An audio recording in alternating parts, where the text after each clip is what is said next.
Casualties continue to grow in Israel following an overnight attack by Iran on central and northern parts of the country. A barrage of drones and missiles hit 2 residential areas on Sunday, bringing the total death toll in Israel so far to 13 people since the conflict escalated with Tehran, despite interceptors and safe rooms. Hundreds more have been injured, according to rescue workers who, with the help of residents, are trying to locate the missing.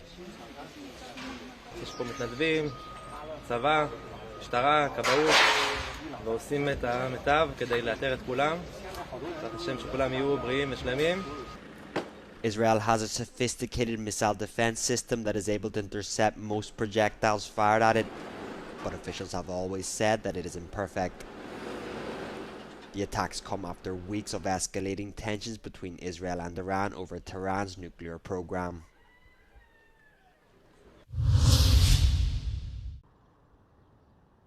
Iranians have been left reeling after deadly Israeli attacks on their country's top military officials and nuclear scientists. Israel's Operation Rising Lion is far more extensive than previous operations, including last year's missile and drone exchanges between the two countries. Israel says the attacks will continue, raising the risk of further escalation and a broader conflict across the Middle East.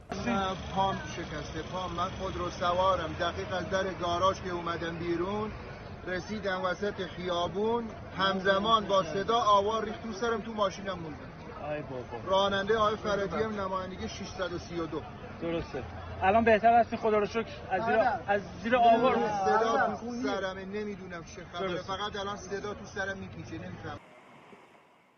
Following the strikes, several governments issued red travel warnings for their citizens in Iran and across the region. Some foreigners, like this Russian orchestra group, have fled towards Iran's border with Azerbaijan to leave the country.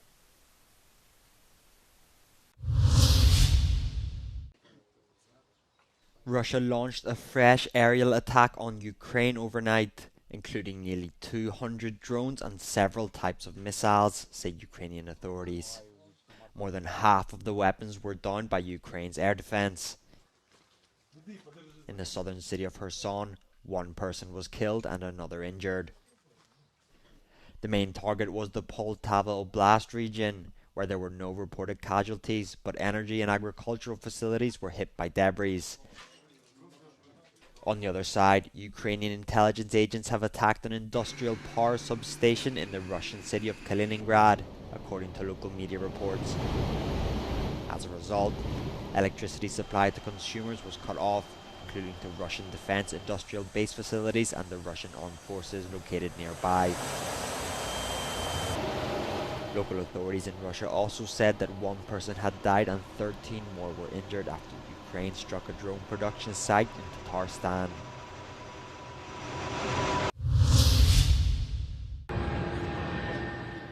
French President Emmanuel Macron arriving in Greenland on Sunday. His first visit to the island is seen as a show of European solidarity with the strategic Arctic territory as it faces a threat from US President Donald Trump to take it over. The mineral-rich island is a self-governing part of the Kingdom of Denmark and has the right to declare its independence. The French president said it was important to show solidarity with the sovereignty and territorial integrity of the island. And I'm very happy to be here to understand all the problematics, but as well to convey a message of friendship and solidarity from France and the European Union to help this territory to face the different challenges, economic development, education, but as well as the consequences of climate change. Both Greenland and Denmark say the island is not for sale. Macron's visit comes ahead of a G7 summit next week, which both he and Trump will attend. Trump has not ruled out using force to take over the island. His Vice President J.D. Vance visited a US military base there in March.